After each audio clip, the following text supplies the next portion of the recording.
for coming back a little bit early, as you can see. So hopefully we'll start a little bit early and maybe we can finish a little bit early. When I look down though, I get a little bit worried. I see a lot of blue in front of me. And at 4 o'clock in the evening, I certainly hope it doesn't reflect the mood. So I'm looking forward to a lively conversation and a lively discussion. My name is Jim Phelan. I'm from University College Dublin in Ireland. And I'm Professor of Extension and Rural Development in that university. So I'm partly one of those individuals who probably comes as close to a generalist as you will find in the audience here. And I suppose, in a way, it's unfortunate that I had to wait most of my lifetime to hear somebody mention that a generalist is what's required and not a specialist. So that's where I begin. And maybe just a little bit about my own background, because it shapes to some degree the way I think and the way I do things. I spent the first 10 years of my life working as an extension worker with farmers in Ireland, outside of the university. And I have to say that those 10 years have shaped a lot the way I think and the way I look at things. And I suppose I've been lucky enough after that to be able to return to a university and to engage in university life, both in research and teaching. And I've just finished as Dean of Agriculture in the university. And I'm also one of those people who are now partly retired. So maybe I have a little bit more time to reflect. But certainly I think that my own experience through life has certainly shaped the way I look at things. We have an excellent panel, and we're probably coming to the most important conversation of the evening, because it is improving future horticultural systems and practices. And really all the discussion that we have had this morning and this afternoon is leading towards this. And to some degree we have engaged a little bit in this both this morning when we drifted into looking at the future for horticulture, and certainly in Jackie's presentation where she raised many issues about horticulture. So I would just like to introduce our panel. On my far right here we have Dr. Eckhard, who is Professor of Plant Nutrition at Humboldt University Berlin. He's also Director of the Leibniz Institute of Vegetable and Ornamental Crops. He's worked with Eckhard in Aleppo in Syria, and has worked as a lecturer in the University of Western Australia and in the University of Hohenheim. So we're glad to have you on board, Eckhard. And Eckhard will focus on the role of research and research cooperation on horticultural production under non-optimal conditions. Next in line we have Dr. David Midmore, and David is Professor of Plant Sciences at CQ University, Rockhampton, Australia. He is currently also a visiting professor at the University of Reading. He has a long history of involvement in research, beginning with CIMMYT in the early 70s, and he also worked in AVRDC here for a period in the 90s. His research areas have included wheat, tropical potatoes, grafting techniques, hydroponics, and he also has a keen interest in urban and peri-urban agriculture, something we have mentioned on a number of occasions already today. Douglas Pachico. Douglas is an agricultural economist working in evaluation, facilitation and planning. Some of his recent projects include evaluations of grain legume research of the CGIAR and the CRS rural development in Central America. He has been stationed in Turkey, Nepal, and for the last 30 years in Colombia at CIAT, where he has held positions including the head of impact assessments and Deputy Director General for Research from 2002 to 2009. So I'd like you also to welcome Douglas. Moving on to my left, and we are very gender sensitive, as you can see. The ladies line up on one side and the men on the other side. Purely by accident, I can assure you, not planned. However, the ladies also have an advantage in that they will be coming in towards the end, so bear with us. On my left is Dr. Sarah Simmons. Sarah has recently joined SNV, the Netherlands Development Organisation, as the Global Coordinator for Agriculture, having previously worked as Global Director and Director for International Liaison at CABI. She has lived and worked in 4 different continents and has more than 25 years' experience of working in agricultural and the horticultural sector, primarily in areas of integrated pest management, value chain development and food security. Sarah, you're very welcome. Next on our lineup is Cathy Reade, and Cathy is Director of Public Affairs and Communications with the Crawford Fund, a non-profit organisation that works to increase Australia's engagement in international agricultural research, development and education. Over 25 years with the fund, she has worked as a consultant. She has developed a broad network in Australian and international agricultural scenes, which she uses to spread the word of impact and benefit. So, Cathy, you're very welcome. And in line with her background, Cathy will focus quite a bit on communicating research, something that has been mentioned a number of times today. Over on my far left is a colleague and friend of mine whom I've worked with in Tanzania on a number of occasions, and it's great to have her here with us today, Sophia Kaduma. And Sophia holds the position of PS in the Ministry of Agriculture, Food Security and Cooperatives in Tanzania. And that is a very big position because MAFS in Tanzania is one of the major ministries that deals with the development of agriculture.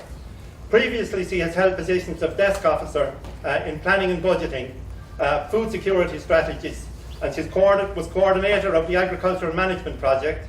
She was director of the Food Security Division and deputy PS. Sophia is also a farmer's daughter and holds a BSc in economics and an MSc in national planning and development. So that's our panel, ladies and gentlemen. Just in terms of a brief introduction, and I plan to keep my comments very, very briefly because, you know, when I think of all the issues that have been raised this morning, it's hard to come up with new issues at this stage. And that, in a way, can be a blessing and a curse. But I think it may be no harm to focus again on some of the critical issues and maybe to present them in a slightly different light.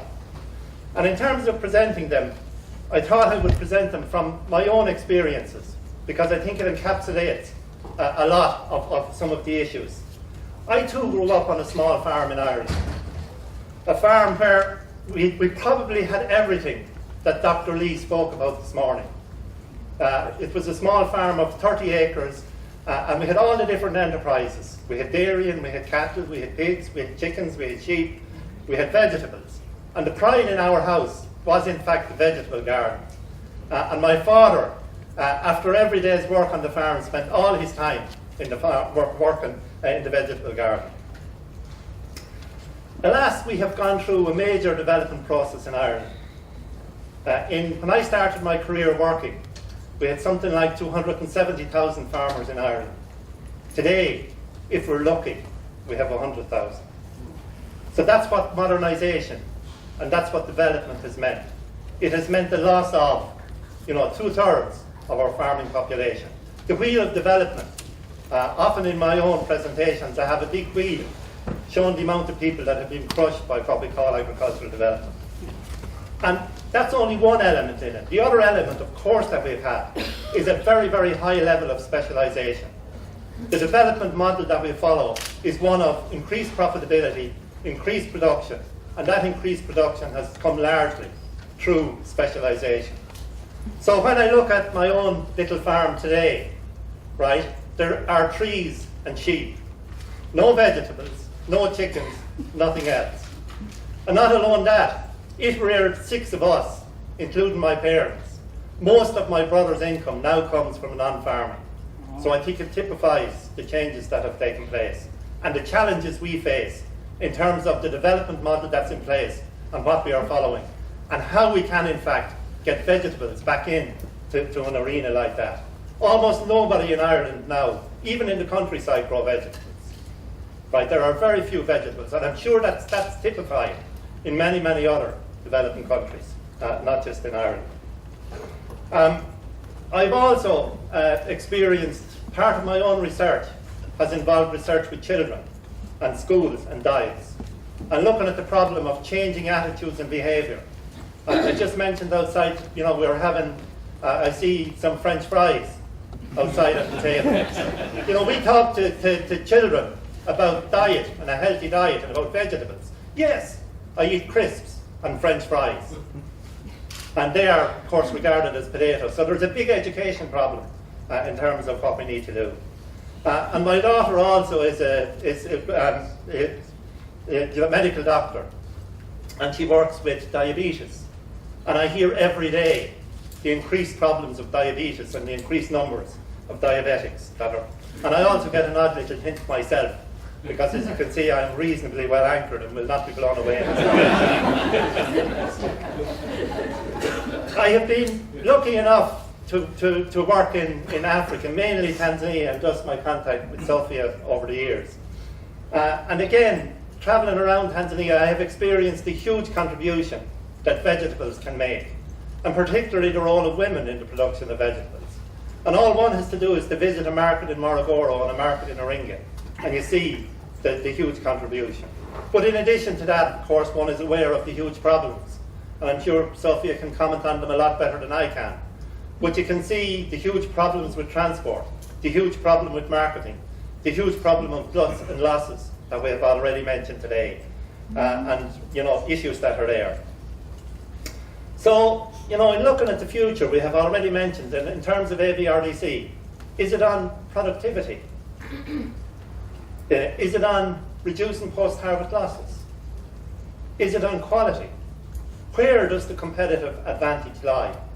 And what area can scarce resources be best used?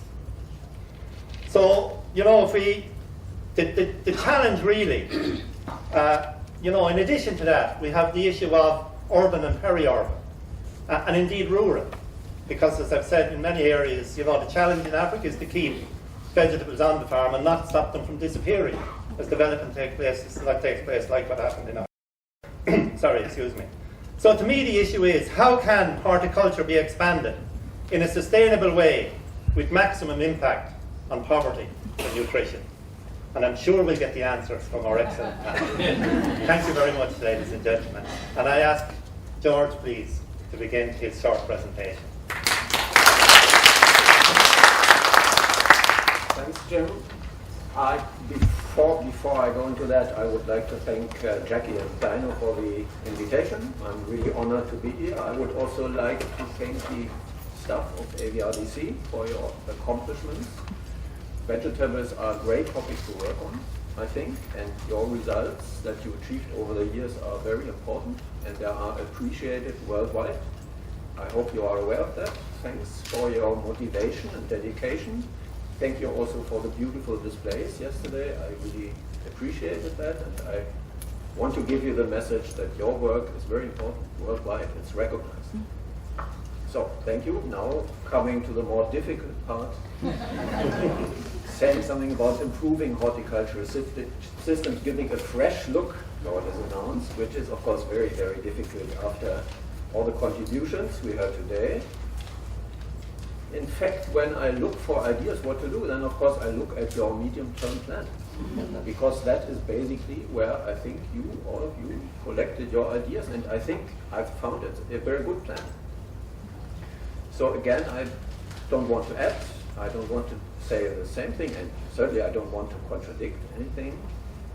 So I will just make a few small remarks from my perspective as a scientist. Horticultural research is, of course, part of agricultural or plant science, but it has the advantage that it always has to do with people. So I think the future of horticultural science is the right way to include people and to participate, let people participate in our research.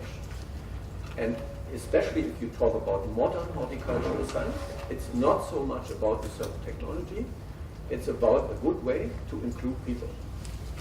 And I just want to give you 6 examples of how I think we have to, or we can include people in our research in the next 10 years, let's say. First of all, a few remarks to the, let's say, inclusion of farmers and consumers. Of course, we all talk about it all the time. But inclusion, in my experience, means, of course, communication. If you want to communicate with somebody, you have to do this at an equal level. Otherwise, your communication will not be successful. So the base of communication is mutual respect. We, as scientists, of course, we expect that farmers respect us, but we should also do it the other way around. Same with consumers. So I think we need to include their ideas into defining our research. That makes it very difficult for me to say I'm set to change other people's minds. I have to be open that also from a conversation with a farmer, my mind needs to change. Otherwise, we will not have a communication. And that makes me a big skeptical against the big planning exercises we all have to do. Because if a committee in New York tells me what to do the next 5 or 10 years, because it's part of a program, I cannot go into a communication with a consumer or a farmer and be open about the result of that communication. So I think we have to find a new balance. I'm not saying we all should be allowed to do what we want to do, but we have to find a good balance between programming and involving farmers and consumers. And we need new ideas how to do it. To me, the last 10 years were mainly about programming exercises, global programming, which I understand is important, but on the other hand, if it keeps us from talking at an equal level to participants in the product chain, then it will not help us. Second example of how I think people should be involved. We, of course, want to work for poor people, for poor farmers. The question is, with whom do we talk? Because we need to talk to these farmers, but we also, I think, need to talk to people we can call entrepreneurs, people who want to earn money by selling product. There's nothing wrong about it. I think a lot of development, also where poor people benefited, has come from people, from groups of people who were very actively doing things because they want to earn money. So we all want to be good people, that's fine. Also our institutions need to do good work, but I think it shouldn't keep us from interacting with people who are active in their own interest. We need to have a look at where the interest goes, but we need involvement of companies, of individuals who are actively translating what we know into reality. Third point is, of course, about the inclusion of urban areas, of people living in urban communities. We have heard this often today. I think it also means really a mind change. We need to talk to different groups of people. They have different interests. Again, we need to be serious. Just let me make a small example. Of course, we want to reduce waste. But if I talk to horticultural producers in Germany and tell them that I have a program to reduce food waste, they will not like it, because for them, a tomato is good if it's sold, not if it's eaten. They want to sell more tomatoes. They are not too concerned about whether they are eaten or not. So I think, and from this perspective, we probably also need to understand that a waste is not a waste, it can be a residue if we have cycles of matter and of energy. This, of course, includes the use of urban residues, of urban wastes in our production system. Again, a new area that we need to take serious. Fourth example, as horticultural people, we need to talk to other disciplines. That's very clear. I think everybody agrees. We have talked about interdisciplinary research. Personally, I'm not very happy how that works, again, in the last 10 years. Research always has to go into the unknown, into the unpredictable. Otherwise, it's not research. It's extension, and we are all sure that extension is important, but there's a difference to research. Research goes into the unknown, and therefore it is very difficult to make meaningful interdisciplinary research that need milestones for the next 5 years. If you need to fulfill milestones, you are always going back to your own discipline, because you can be reasonably sure what to do. If you do interdisciplinary research, the risk of, not failure, but the risk that it goes somewhere where it didn't plan is very large. We should enjoy that as scientists, but our funding systems don't let us do that. Another perspective of this is that centers like AVRDC need, I think, to interact with the best plant scientists around the world. There should be a close link to very cutting-edge research. Again, it's going into the unknown, and we cannot predict where we will go, but I'm still convinced that more of this interaction would be very helpful. Fifth example, that we need to be open, is that as horticultural people, we tend to think in small areas. It's either open field or it's glass houses. I think we need to think more about also landscapes, other areas. We are all concerned about global change, but I think we should be very concerned about protecting our natural environments. And protecting natural environments, I think, in a lot of cases can mean allowing people to make good use of plants that grow in these natural environments or at the borders. And essentially, I think this is horticulture, although people don't name it like this. But there's not a scientific community really going into that. So again, we can, I think, benefit from having open eyes into other systems. And perhaps the last point I would like to make concerning inclusion. Our research institutions, I am also coming from a horticultural research institution, I think we need to be very serious about inclusion of people in our institutions. We need to make the best use of the skills and the experience of all the staff, working in all disciplines, working in all local centers. AVRDC, I understand, has a lot of local centers, and it makes it difficult, I know, but you have to find a way to make best use of it. And also people working at the technical level. My experience is if you can involve more people, you have better results.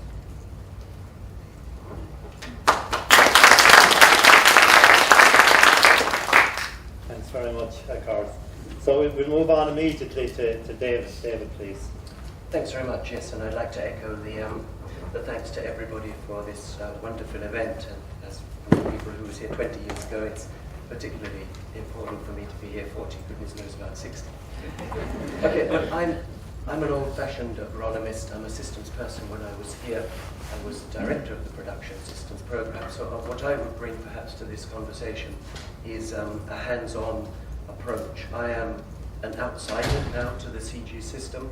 I'm neither a donor, nor a board member, nor a member of staff. So perhaps I can look in from outside and just give a few of my own personal thoughts. And I'd like to build on some of this morning's discussions.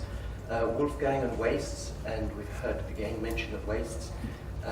Dino and his shocks, and the deputy director, and a number of the issues that you raised, I'm going to raise. I didn't cross out my notes in the break just because they had already been raised. And I think that to re-emphasize them is probably going to bring to your minds the reality of the importance of them. So, by way of background then, we saw this morning the population global is going to get up to somewhere like 9.6 billion by the year 2020. If we split that up, we see that much of that growth is going to be in the developing world. Well, yesterday, because I used to work here, I was very fortunate to be able to talk to one of my former research assistants and ask her just to pull out some figures for me.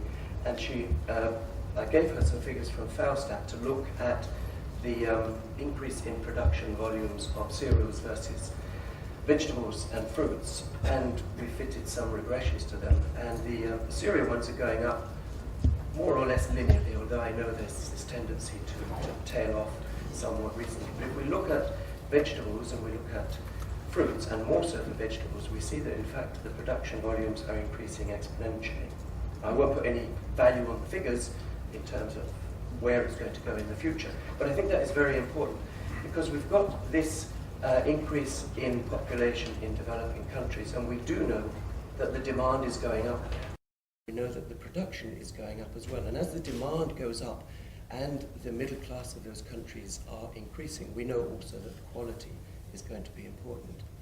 So I believe that there will be an unsatisfied demand in the future. The questions are, how can we satisfy that profitably? What do we need to do? Where do we need to go? Now, I believe, perhaps I do know where we need to go, but I don't know the milestones to get there. So I'm going to just mention 3 points, and these are not necessarily for AVRDC. Three issues that I want to talk about are adding value to wastes. We've talked about waste, we've heard about waste. I want to talk about increasing resource efficiency, and I want to talk about quality issues, and I'll try and do each of those in a minute.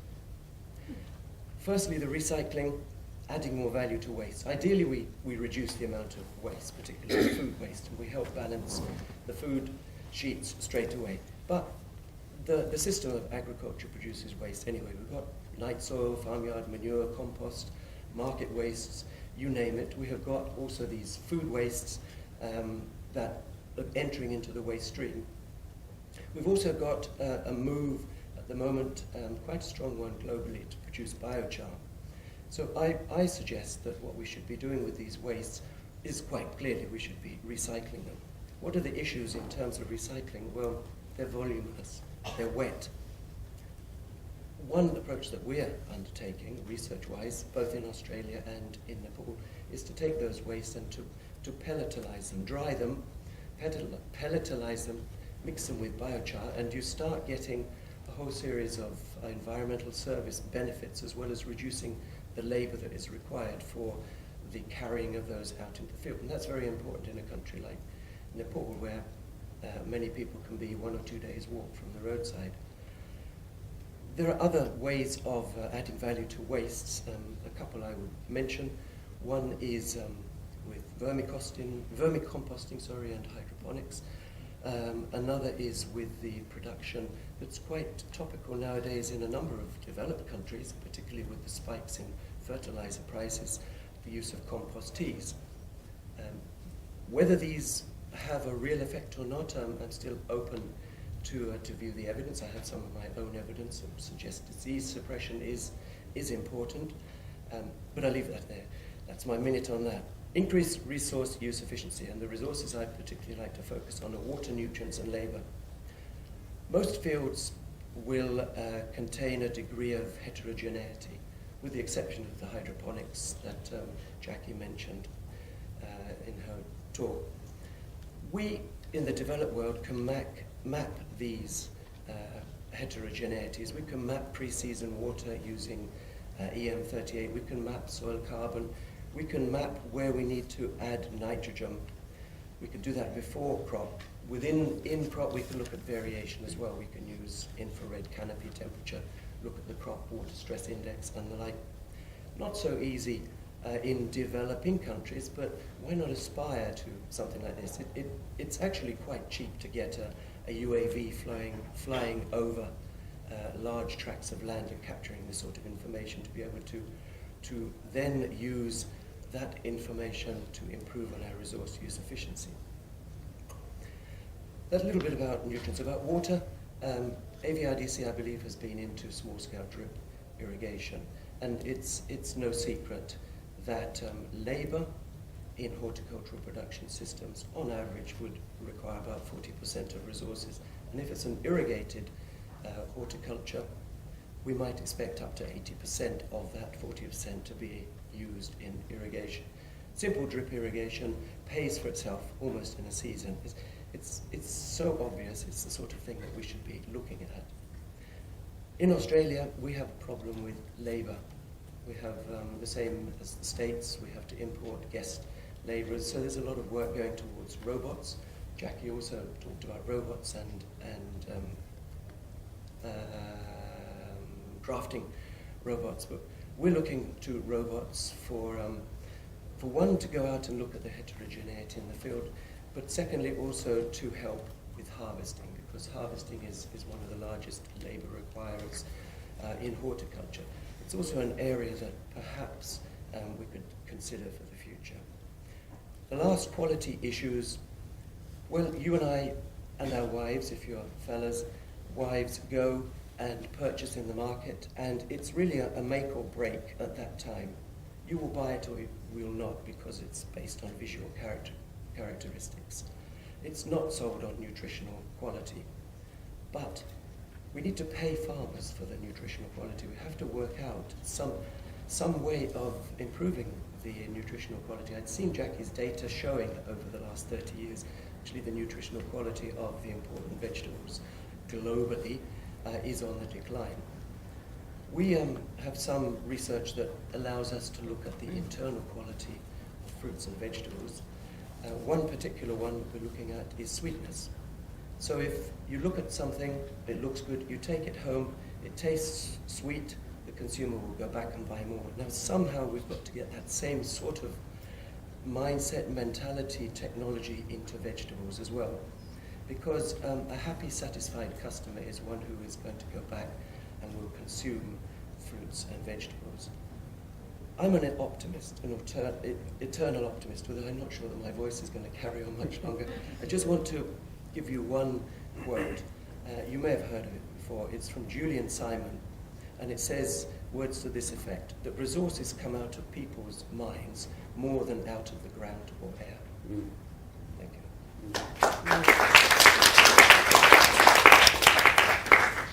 Thank you very much, David, and we appreciate David's efforts, even though he is suffering a little bit. I'm glad his voice has held up. Okay, we'll move on. Douglas, please. Yes, we are moving on. Eckhard talked about people, and David talked about production, and so now I will be talking about prices. And I want to take a few minutes here to look at the prospects of vegetable profitability through the lens of long-term trends in factor prices, that is, the costs of inputs to vegetable production. And permit me two caveats before going any further. First, these comments are going to be so brief that they're necessarily oversimplified. And so they'll be more provocative than they will be precise. And then second, it's highly speculative to be talking about long-term price trends. If I knew the prices of commodities next week in Chicago, I would be here as a donor and not a speaker. Before going further, I would like to thank Dr. Keating for the invitation to participate in this colloquium, and also to Dr. Victor AVRDC for having shared with me some of his research on the economics of vegetable production. Because research takes years to go from a breeder's cross to a widely adopted variety, we cannot avoid thinking in the long term in this process. So therefore, the real takeaway message of these remarks is that when we think about technology design, our biggest error would be to think that the conditions in the future, when our technologies will be in use, that those conditions are going to be the same as the conditions today. And so that forces us to try to think about what the future might be. So let's now look and turn at the cost trends and the classic factors of production: land, labor, and capital. There is a long-term rising trend in the cost of labor. Wages are not always and everywhere rising at the same rate, and there can be pockets of declining real wages. But the secular trend is very clear. With accumulating capital and accumulating information and knowledge, labor productivity and wages have a general tendency to rise.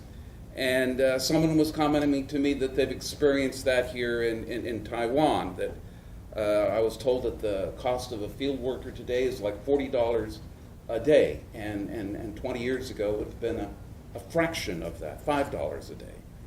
Okay?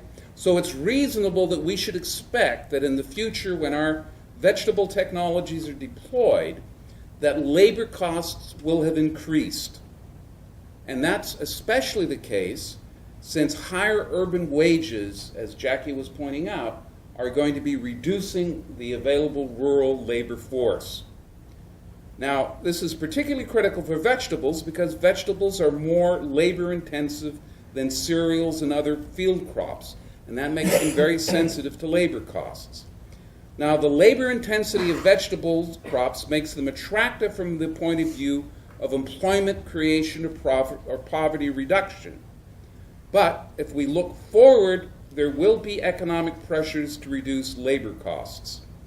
Now, this can induce mechanization, perhaps robots, I don't But mechanization, it can induce labor migration, and it can induce the shifting of production to regions of lower wages.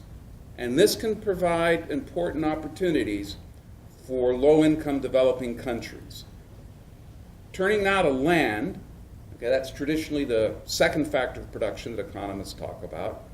But in a more contemporary view, we should think about natural resources rather than just land. And so I'll make a couple of comments about land and then water. High-value horticultural crops, including vegetables, have long been commonly grown near to urban centers where land values and land costs are highest. But with growing urbanization, prime vegetable growing areas, the land is going to tend to be bid away from vegetable production to urban uses, be it residential, retail, or industrial. Therefore, looking forward over a span of decades, some of today's prime vegetable horticultural producing areas will go out of production. And this has happened. You go to my native Orange County in California and try to find an orange grove. Future vegetable production will often occur in areas with growing conditions different from the growing conditions that we face today. Another factor that will contribute to shifting of where vegetables are grown is that there has been a long-term trend in the decline in the cost of transportation. And cheaper transport converts marginal areas into regions that are more apt for horticulture in terms of improved market access. And this occurs at the international level as export growth in Mexico and Central America shows. And there's likely going to be similar processes, especially powerful, I would suggest, in East Asia, and then also to some extent in between Africa and Europe. And this tendency to source from more distant production regions will be reinforced by greater post-harvest processing of vegetables to increase shelf life. Now, turning now from these comments on land to water, I would argue that commercial vegetable production is going to concentrate in regions that are well endowed with water. Farmers who are growing vegetables, they're growing a crop that requires a lot of labor, it requires a lot of capital, it tends to require expensive prime land, and if you don't have water, you risk losing all that investment. So I would suggest that the future of commercial market vegetable production is going to be in areas where there is adequate water supply. However, it's clear that there's a tendency in the world for water to become increasingly scarce and increasingly expensive. Groundwater resources are being depleted in many regions of the world. There's competing demands for surface water, for example, in the Nile Basin or the Mekong. And so consequently, irrigation efficiency and water-efficient crops will probably be of increasing importance for AVRDC in the future.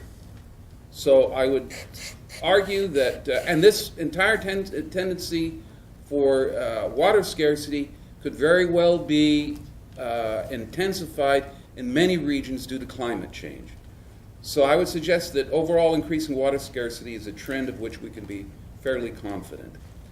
Capital is classically the third factor of production, and here I want to concentrate on agrochemicals specifically rather than financial capital more generally. Agrochemical use in vegetables is typically much higher than in field crops, both for soil amendments and also for plant protection chemicals. Trends in agrochemical costs are likely to be related to energy costs.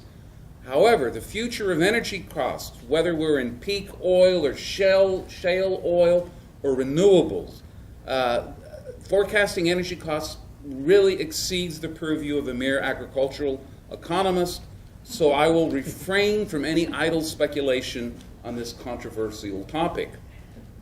We can, though, be fairly confident that in the future, the environmental costs of pollution caused by agrochemicals will be increasingly internalized into agriculture and the vegetable crop production system. And this will create a great demand for non-conventional approaches to fertility and pest management that make greater uses of natural processes, whether it's entomopathogens or resistance and tolerance in breeding. And this, I would suggest, again, is a very, very fruitful future area for AVRDC to be investing in. Finally, information and knowledge is now the key form of capital accumulation driving economic growth through technological change. And information today in our world is accumulating at an unprecedented rate, and the falling cost of information is really one of the great trends of our age. And to some extent, the core mission of AVRDC really reflects this, because AVRDC's ultimate focus is the generation of new scientific information, much of it coded in the DNA of vegetables. But beyond plant breeding, information and management at the farm level for pest, fertility, and weather variability management is likely to become an input to vegetable production of increasing importance. And this, again, could very well be an important future area of work for AVRDC. In summary, you do not need to accept any of my preliminary musings about the future costs of land or labor, water, agrochemicals, transportation, or information. Rather, I would hope that the AVRDC community would be challenged to think about factor cost trends and how these might affect the setting of AVRDC's research agenda. The one thing that we can be sure of is that the future will be different from the recent past, and as difficult as it may seem to be, we need to plan our technology development for the future and not assume that today's conditions will be future conditions. Today is no longer the future. The time for that has passed. Thank you for your attention.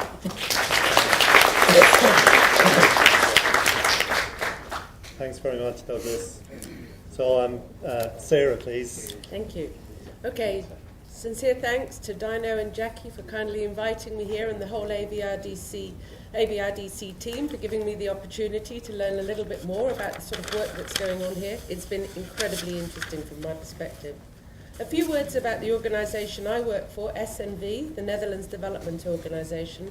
For those of you who don't know, it's an international NGO working in 3 sectors: agriculture, renewable energy, and WASH, water, sanitation and hygiene.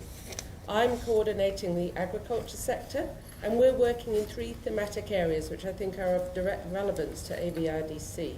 We're working in food and nutritional security, we're working in climate smart agriculture, and we're working in sustainable markets.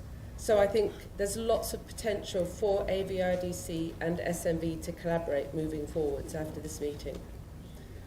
Jackie's rather powerful presentation before the break was sort of like an ABC, if you like, of horticultural production and profitability. So I think most of my points have been covered. The 3 points I'd like to emphasise, the 3 key strategies for improving future horticultural systems and profitability. Here I'm showing my own personal bias. Firstly, minimising the impact of invasive alien species. Secondly, addressing cold chain consistency and quality control issues. And thirdly, value chain development, and specifically here, empowering the role of women along the value chain. Transboundary pests and diseases, or invasive species, are not a new phenomenon. Indeed, farmers have been fighting weeds since the beginnings of agriculture or horticulture. Indeed, out of respect to Jim here, I'd like to highlight the problem in Ireland of potato late blight. to this day, the population of Ireland has not recovered from the impact of Phytophthora infestans.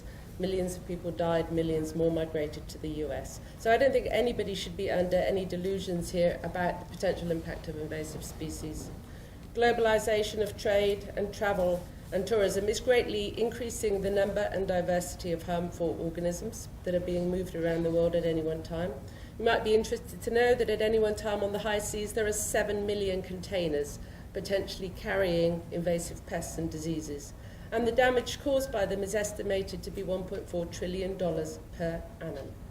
A significant number of these invasive species are now posing a threat to horticultural produce, both pre-harvest and post-harvest, as a direct result of the intensification of horticultural production, and also because trade and transportation of horticultural produce around the world is in itself becoming a vehicle for the transportation of invasive species, so-called hitchhiker species, or worse when international SPS regulations are not complied with, and that's a very common problem. So to me, minimising the impact of invasive species pre- and post-harvest using integrated pest management approaches is essential in ensuring the sustainability and profitability of horticultural production. I'm biased, as I said, I'm a plant pathologist. I was delighted to learn more yesterday in the exhibition stands about the work being undertaken by pest management experts here. The simple but effective work of grafting to manage bacterial wilt on tomatoes, or utilising the gene bank to identify resistance. These are all great approaches, I think, to invasive species, and I'd just like to encourage AVRDC to do even more of this. Secondly, I'll just move very quickly onto the cold chain. Clearly, we need to strengthen the storage and distribution activities which maintain the horticultural produce that we are trying to trade at a particular temperature range. This is used to help extend and ensure the shelf life of horticultural produce. And I'd just like to flag the outbreak of E. coli in Europe a few years ago, which many of you will be familiar with. It was certainly partially attributed to problems in the cold chain. And thirdly, the value chain development. We need to look at value chain development more closely all the way from farm to fork. I think the social, economic and political empowerment of target groups, family farms, local firms, small entrepreneurs and especially women in order to strengthen skills and enable the full and active participation in the value chain and the policies underpinning the value chain. And I think Jackie alluded to some of the policy constraints in her presentation earlier. I think a particular approach that I'd like to encourage everybody here to start using is inclusive business models, which place agribusiness right at the centre of the value chain. And I think this is something that we need to be taking more account of in our approaches to profitability in horticultural production. Thank you.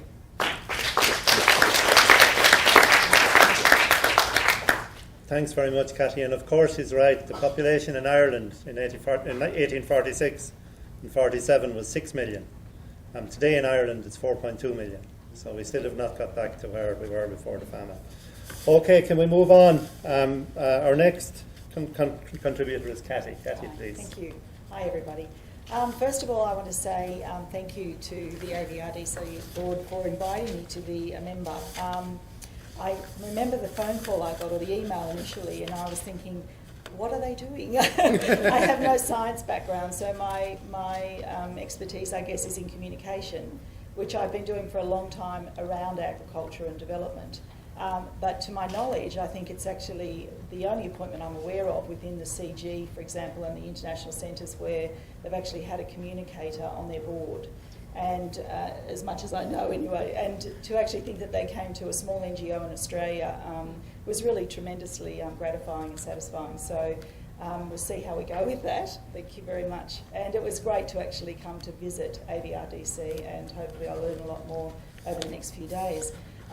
Something that I would like to raise, obviously, and the discussion has been threaded through what a lot of people have been talking about today, is in relation to communication. I think all the aid community is aware of the fact that there's a much more competitive aid environment at the moment within the aid environment, but also there's a shrinking public purse. And I've heard over the last day or two about significant cuts to funding in a range of international aid budgets, which often doesn't necessarily always move over to the research budget, which is a very small proportion always of aid budgets, but we're certainly an area that needs to be make sure that we actually have a profile so that people understand that we do have a very important role to play within the efforts in development. So what I'm arguing is that we need to definitely confirm and communicate impact. And it's so easy to do within the agricultural aid effort, particularly, for example, in the effort where I am in Australia, where Australia benefits so tremendously from aid-funded agricultural research. I think it's extremely important for scientists to get out and communicate what they're doing and not to each other.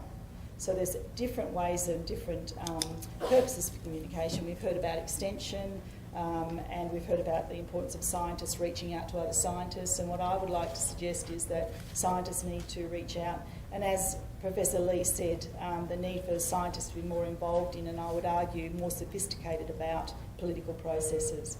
And I think he talked about scientists being the monkey in the cage eating the banana, and I think it's time for the scientists to get out of the cage, perhaps eat more vegetables, but certainly get out of the cage and talk more about what they do. Having said that, I think it's unfair to expect that scientists who spend many, many years learning how to be scientists will necessarily know how to communicate about their work. I've come across some excellent science communicators in my years, and some that have been really embarrassingly bad. And I think it's unfair to put scientists on the spot without helping them to learn some of those basic skills about communication. So the first idea I would have is, and I would encourage, is the need for scientists to give scientists the skills to communicate. So skilling up the cadre of tremendous scientists that any agricultural centre that I've come across have, but actually taking that as and appreciating that that is a skill that they won't all have. And it's not that difficult with many scientists to actually work with them to develop skills to help them do that. The Crawford Fund that I work, the organisation, the small NGO that I work for in Australia, has developed a masterclass for scientists to help them communicate to stakeholders. We've had one in Asia, one in Africa, and we're about to do one in the Pacific. Extremely intensive training. They all moan about the fact they didn't have time to go shopping or relax a little bit. But it's 5.5 days, and it's quite extraordinary the difference between the video that we take of them in the very beginning of the training and the video at the end. And they can walk away with a lot of skills, but they also walk away with a lot of resources, like a communication plan, a draft fact sheet, a draft press release, a plan for a public event, something that they've decided within their strategy that they need to do about the work that they're doing to talk to the stakeholders that they have. If a small NGO like us can do it, I'm sure an institution like AVRDC could, and may very well, I don't know, whole training for a scientist. But I think that's number one thing, is to skill up your scientists in communication. I think the next thing is that institutions need to be very strategic about their communications and actually have a plan around advocacy. For a global organisation, that is a very big task, and so a lot of work needs to go into who your stakeholders are. In Australia, for example, in terms of being flexible with your strategies, we've just had a change of government. So we now have a government that is more conservative and has already made its intentions clear about the aid budget. So what the Crawford Fund is doing is developing a policy document that will communicate to politicians the benefits to Australian farmers from aid-funded agricultural research. That doesn't mean that we think that's the purpose for the research, but there's no reason that we feel that we shouldn't communicate those ideas. So the Crawford Fund was set up 25 years ago by a wonderful man called Derek Tribe, and the launch of the Crawford Fund was around the issue of doing well by doing good. And I see no embarrassment in going out and communicating those sort of benefits to stakeholders around the world, really. Again, I think we have to definitely be quite strategic and and plan advocacy. The next thing, I guess, is a really big thing, which I bet it's interesting that no one's particularly mentioned it, is the inclusion of new media for new audiences for a range of purposes. So we were talking, a number of people have talked today about concerns about losing, the farming communities in different countries. In Australia, the big concern is that we're losing ag scientists. There's a real drop-off of interest in agricultural science. And one of the big efforts that's underway by the Australian Council of Deans of Agriculture and other institutions is the adoption of those new media and social media to engage more with young people, to actually get them interested in getting into agricultural science. And I think that's something that we all need to do. One of the things that we're working with, actually with Cathy, and this rather hip kind of science serious game developer in Australia, and he's got all this energy and has engaged with various tertiary institutions and the international sector through the Crawford Fund, and he's developing a serious game for both phone and computer platforms around Plant Doctor, the PlantWise project that Cathy has, which will be very interesting. It's just a prototype which will then hopefully be used on a range of issues and a range of languages, but it's something that a lot of people are turned on by. So in terms of funding and engagement, it's a tremendous idea to move along those lines. And obviously in an extension area, it's something that a lot of people are getting into. The other thing that I think has worked particularly well, particularly for in my experiences, is the power of partnerships and coalitions. I was really interested to hear yesterday from Dino about the development of a new group similar to the CG, but for the non-CG centres, and it was actually the first time I'd heard about it, and I think it's an extremely clever move.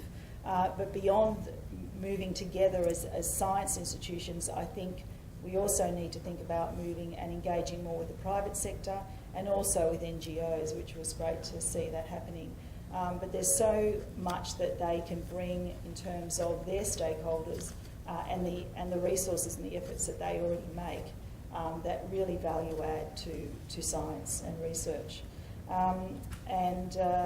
It was interesting to hear about the move and the demand for demand-driven research, because the Crawford Fund is just partnering at the moment, developing a project, again, across those sort of groups. So we have the Syngenta Foundation, one of Australia's aid organisations, ACR, which has an international food security centre focused in Africa, and the Crawford Fund are getting together on a reasonably well-funded project looking at demand-driven research, which will be interesting to see how that develops. And I think that's probably the main things. I've got a few more points here, but I don't want to keep going because I'd like to leave time for people to ask questions. But again, I guess one of the key messages I'd have over the years of engaging with international centres is to spend the resources to actually do the training, to chase the funding. You have to spend the money to get the money, I guess. Thank you.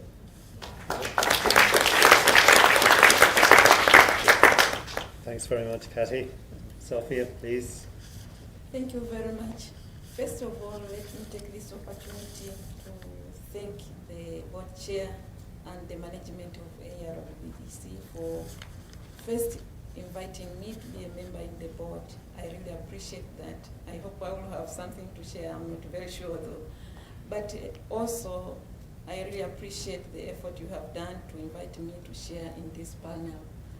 Coming from a developing country and also coming from the government, maybe I'll be giving to you the feedback of the work you do, what we see outside there, whether it is bringing value or not. But I will share with you what we see in Tanzania, because I know better in Tanzania. I don't have data with the other countries. What I have seen so far, being in the Ministry of Agriculture, what we have noted is that horticulture is increasing.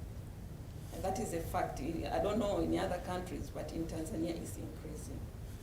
the figures we have, or the data which we have, it shows an increase, annual increase, probably of 6% annually. It's growing. So horticulture is growing. That is one factor. When I say horticulture here, I look at vegetables, I look at fruits, I look at spices, and also the cut flower. In Tanzania, the industry is growing. The one problem which I think is there, which I'm not very sure, is about the quality now of the products. That we can talk. But in terms of quantity, there is improvement. There is another phenomenon which is developing in Tanzania, which is quite unique, which I have noticed, is that young farmers are coming in horticulture. Unlike in cereals, unlike in other crops, in horticulture, particularly in vegetables, you look at onions, you look at tomatoes,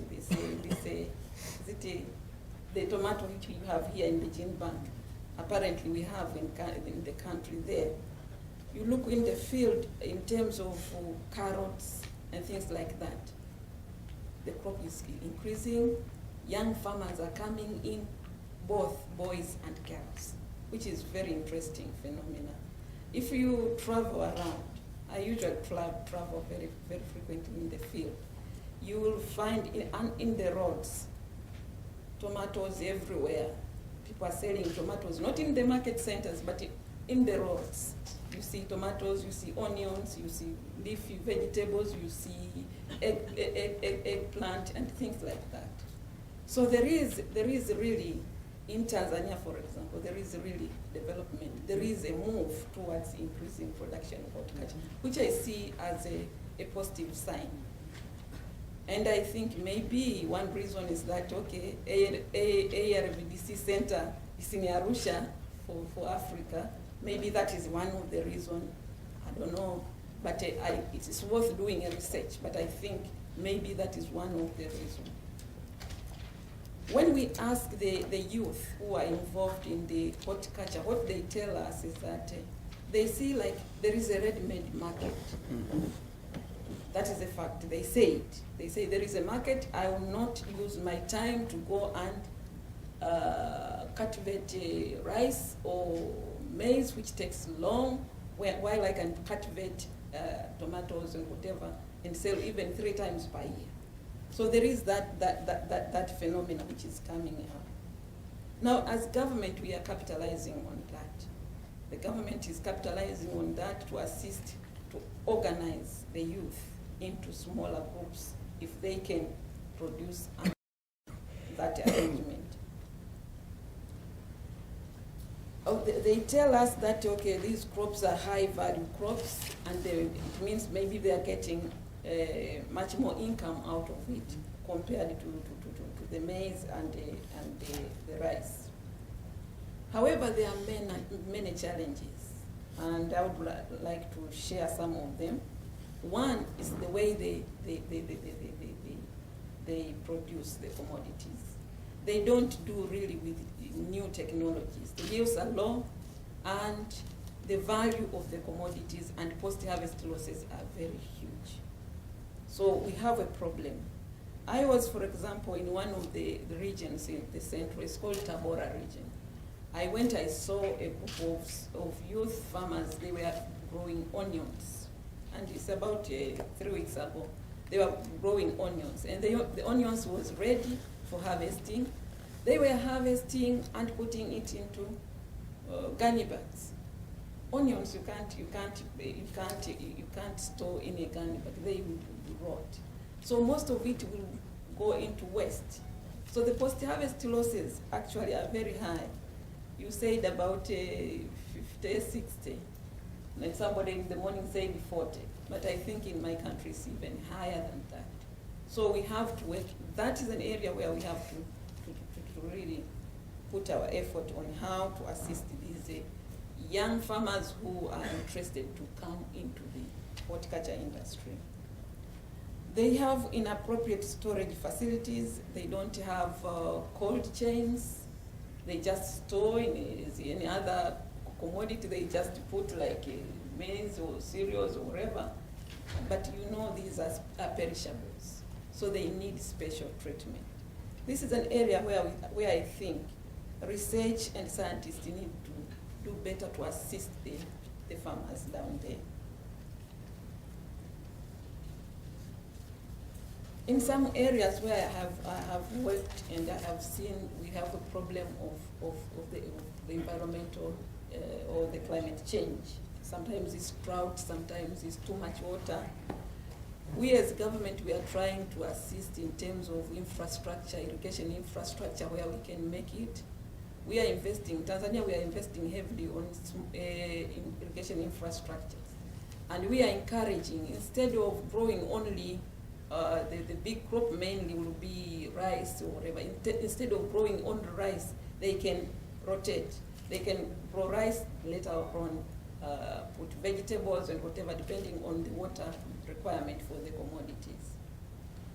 We are encouraging investment by private sector. We have a problem in the area of seed, improved seed, and also in the area of value addition. So we're encouraging private sector to come in through the whole value chain. In the country, for example, in the policy side, we have agreed that we allow private sector to use even public seed to multiply it and sell to the farmers. Because what we have noticed is that we have a lot of technologies in the shelves under the research system, but it's not reaching the intended farmers. Probably because of multiplication, because you have the pre-basic seed, but it's not really multiplied to a level of certified seed which can be accessed by farmers. So that is an area where we think private sector should come in and work together in partnership with our research systems. The government also has tried to look at the issue of cost, particularly for inputs. And we, as a country, we have given a waiver to import duties. We have removed that. Maybe that also attracts the young farmers to come in and invest in the horticulture commodities.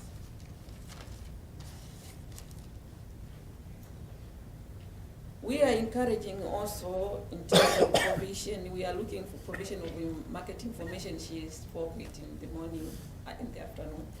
You spoke it very well because without market information, the farmers will not know. And the young farmers, what their interest really is to make money out of it, and quick money. So we encourage to give them information.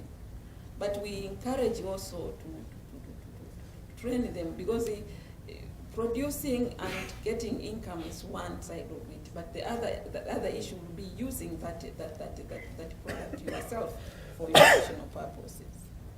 We are also increasing investment in extension, and also we are increasing investment in research. We encourage private sector participation in logistic support investment, and we feel like if they can invest in infrastructure, which are, let's say, called houses, pack houses, and things like that, it can help to reduce post-harvest losses. The government has, in Tanzania, invested in increase the number of international airports. Now we have one in the Southern Highlands where the environment is conducive for horticulture. And we feel like that airport would be a place where it can attract also exports of the commodity. So in a nutshell, that is what we are doing. And we think if we work together with the center, there are entry points where we can assist the industry to grow fast. Thank you.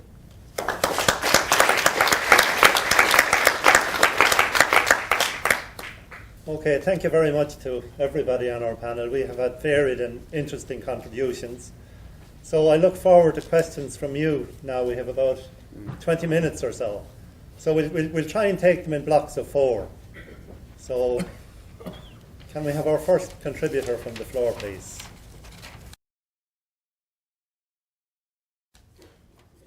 Emmy. Thank you. This is great to be the first in line. The word that I didn't hear from any of the excellent presentations that were made was the word organic.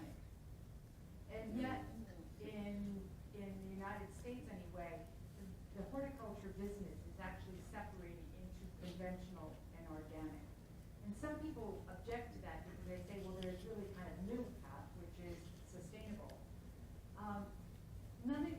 So this is building on Doug's point that you've got to think about where the market's going to be in 20 years when you're doing breeding today. And Sarah talked, I thought, very cogently about using integrated pest management sort of approaches, both as a way of not handling or avoiding invasives, but also in terms of value addition.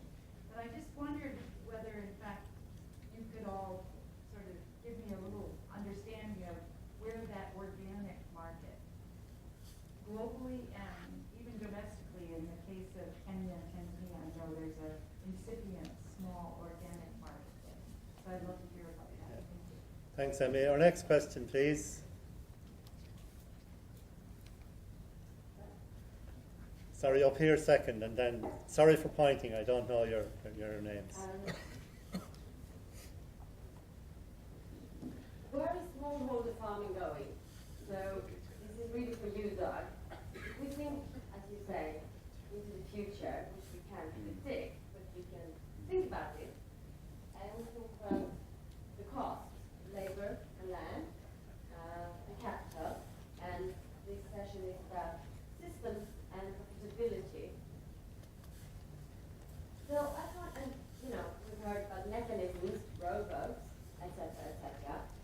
So where does smallholder farming fit into this? It's really, even in Europe and the US, and I might be wrong, I'm not an expert in this, but there's not much smallholder farming going on there, is it? It's industrial farming. We're really focusing on smallholder farming, but in the future, 20, 40 years from now, will smallholder farming survive? Is that what the future holds? Or are we going to see industrial farming all over the globe? I certainly personally would hope not, but I mean, if we're looking at cost per unit and profitability and so on and so forth, as well as increased production, how does that work with smallholder farming? Thanks very much. Okay, our third question is up here. Yeah.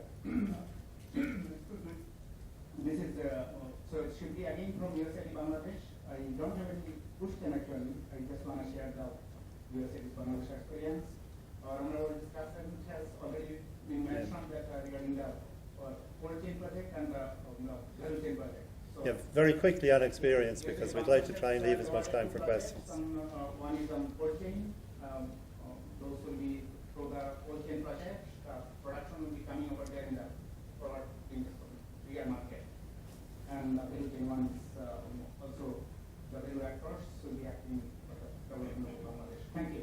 Thank you. Okay. Somebody else? 2 questions. We need 2 more. Tony? Yeah, thanks. A question for Tanzania.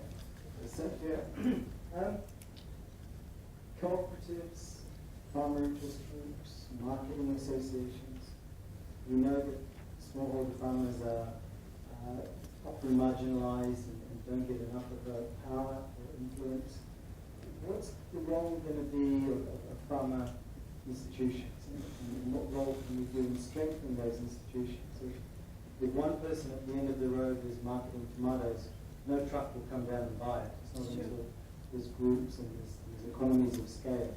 And if we have to have still a large number of smallholders on the land, how can they work against economies of scale and collectively together market and be profitable and agriculture? Taking it from the Tanzanian perspective. Okay, thanks, Tony. 1 more question. Final, please. This is from the communication expert. Most of our experience is the media is only interested in bad news stories. Is it better we keep our mouths shut, our noses clean, or do we get involved in that process? Okay. Thanks, Diana. So we have 4 quite different questions. The first question was about organics. So can somebody from our panel respond on organic? Well, Don't everybody jump in. Yeah, no. Well, I was going to mention it, but time constraints about the purchasing side of things, because when you buy organics, you're buying a brand. So you're buying the whole production system. You might buy something, you might buy on some other basis. But I personally, from myself, I see that organics are increasing. But from a science point of view, I think that the only way that they can increase and become effective is that they give up some of their sort of lifestyle approach. That's only my own personal. So I don't know whether that helps or not. It's very much a sort of point of view. Yeah, maybe I better leave it to that. Just before we get to the Tanzanian experience, we recently in Ireland had one of our professors of food sciences who created quite a stir when he said that organics provide nothing additional from a nutritional point of view. And it caused quite a big stir in the media. And as well as that, in Ireland, while we have had some increase in organics, we certainly haven't had the increase that we would have predicted that would have happened a number of years ago. So maybe in Tanzania it might be slightly different. It's not different, really. We in the policy, in the agricultural policy of Tanzania, we allow organic farming where possible. But of course, most of the farmers, they don't know how to go about it. But they need training, they need standards to adhere to certain standards, guidelines, and things like that. There is an association of organic farming in which we allow it, and they are working there. They are trying to provide extension services to assist the farmers to go about it. But of course, because our major problem right now is productivity. We are focusing more on mass production to start with. So those who can do organic farming, we are saying, well, go ahead. We have no problem on that. So maybe I will end at that one. But regarding the issue on the cooperatives and the associations, thanks to Tony, we are working on that one. And if you heard properly, my ministry is called Ministry of Agriculture, Food Security and Cooperatives. I should be speaking about cooperatives and farmers' organizations. Surely we are encouraging that even for these smallholder farmers, even the young farmers, we are trying to organize them into associations or organizations or farmers groups, whatever. It can be a cooperative or not. But with that, they can also be able to access a market, and also they can add value of their commodities at the farm level. So we are encouraging that one. And we have worked together with the private sector through now we have an association of horticulture in Tanzania called TAHA. It's Tanzania Horticulture Association. And we have an umbrella body which is called HODET. We have worked together with them to develop a strategy, which we have now a strategy for horticulture. And in there, through these associations, they provide various services to the farmers, and this is very useful. So we are really encouraging that type of arrangement. Thanks very much, Sophie. And indeed, one of the pieces of research that I was recently involved in Tanzania was looking at the impact of farmer groups. And certainly that piece of work would seem to suggest that there is quite a value in working with farmers groups as an extension approach. It seems to have been quite successful. So Doug, will small farmers survive, or will they be crushed by the wheel of development? When I started work in Latin America in 1980, there was a major debate going on about the future of the small farm and of whether that was something that we should be paying attention to. And 30 years later, the small farmer is still around. Small farmer is still around. There's been big expansion of large farms in Brazil, no question about it. But I would suggest that you can count on the small farmer for being around for several more decades. Okay, even if there is a process that in many places is crushing the small farmer, as in Ireland.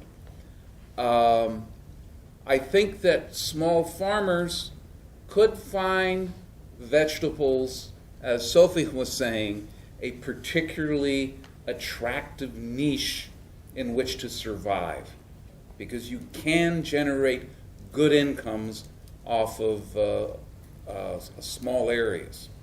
Okay, and I think that Tony touched on a very important point, that one of the major competitive disadvantages that small farmers face as economic development goes forward, it's in the marketing more than the production. Okay, and so then that brings us to these issues of farmer organizations for marketing. So I wouldn't write off the small farmer in certainly my lifetime. I think small farmer will be around for a while. Vegetables are a good place for them to be, but I think that the marketing and the organization are going to be key instruments to sustain them. A final comment. It's not clear, okay, I haven't looked at it recently, but in parts of East Asia, like Japan, the small farm structure appears to have sustained itself for a long, long time. So there may be another development model there based on the East Asian experience that could be quite different. Thanks, Doug. Just for what it's worth, in our part of the world, I would argue that it's regulation and compliance that is the biggest enemy of small farmers, not marketing or not production. Small farmers can produce and have an ability to produce, but getting the space in which to do it and being allowed to do it, and to be able to combat all the opposition that's there to allow that to happen, in my view, is one of the biggest challenges that small farming has faced. I don't know the extent to which that exists across the world, but certainly in the developed world it is becoming more and more of an issue. Where farmers have to comply with so many regulations that you need scale in order to be able to comply. So, okay, we still have a couple of minutes for... See, he's not interested in bad news. He's not interested at all. What the bad news question. Oh, the bad news. Yes, sorry, yes. Delina. I think what you're saying is more about contentious issues, more than bad news, probably. I'm assuming you're talking things like GMOs and those sorts of things, which the media tend to harp on. And I think, really, the agricultural research sector has got quite sophisticated now and is managing some of those more contentious kind of issues quite well. They didn't used to. I think they were floundering. They didn't have a clue what to do about it. But nowadays, most of the leaders, if you like, around agricultural research can manage. They have the information, they have the data, they've done the research, and they can face down those sorts of bad news. And the other thing is that you don't go out on the bad news, you go out on the good news. My experience over 25 years of pushing good news stories around agricultural research in Australia is that there's an ongoing interest. It's like a feel-good area where you actually do have good news to tell. And certainly I've been organising journalist visits to look at agricultural projects over the last 25 years, makes me sound really old. And they don't go hunting for the bad news. They're very happy to take home the good news and spread the good news. And one of the strategies, in addition to the journalist visits, which are ongoing, the other strategy I have is I sit on the judging panel for an international award a journalism award around food security, and I've just set one up in Australia. And there's generally quite a good quality of application and submissions for those awards. None of them are bad news. Even the ones on GMOs were actually slowly moving towards the argument. And the winner of the inaugural award, which has only just been a year old in Australia, I finally got the money together for it, was about an 8 to 9 page feature in Australia's main national public science magazine. So it's a colour magazine, which is a soft science, I guess, science for the public. And it was a tremendous article around what would agriculture look like in 50 years. And it talked very positively about what GMOs had done for agriculture, where agriculture would be at that stage. So I think the media are probably tiring a little bit of it. Certainly there are parts of the world, like the Philippines, for example. There are areas of the world where, it's going to take a long time. But I think the idea is risk management. So you have your argument around those contentious issues ahead of time, and if they get raised, then you know what to talk about. But with the good news and the great successes and impact and benefit and those sorts of positive ways of looking at agricultural research, I think if you go out on the front foot with them, the bad news tends to be lost in it. Okay, I don't know, maybe Dino's question is influenced by the horse meat scandal that happened in Ireland and the UK. If you look at the level of coverage that got, and certainly no human risk to food, there are lots of other issues out there that one would view as being more serious. But yet if you view the level of coverage and the amount of time that it was in the press, and one could easily appreciate and understand Dino's question. And indeed there have been others. So, I think it is obviously journalism differs in many parts of the world, but there is often a tendency to pick up on bad news, and in my view it is a little bit more difficult to sell the good news. Just make it very Yeah, go. Is on the good news, bad news, I would speculate that the headline news tends to be bad. Okay, but if you look at the media, they have a lot of feature stories. Okay, and that's a growing part of what you'll find in modern media. And I think within those feature stories, there's a lot of scope for science progress and good news stories. Okay, so I think there's a difference between headlines and features. Right, okay, I'm conscious of the time, and I'm also conscious of the length of time that everybody is sitting in here today. So I really appreciate your contribution and your efforts in this last session, particularly from the audience, because I know at this time of the evening it's hard to maintain interest. But I think part of that is due to the contribution we've got from my panelists here. I think they've been excellent. So I'd really ask you to give them a big round of applause and appreciate their efforts.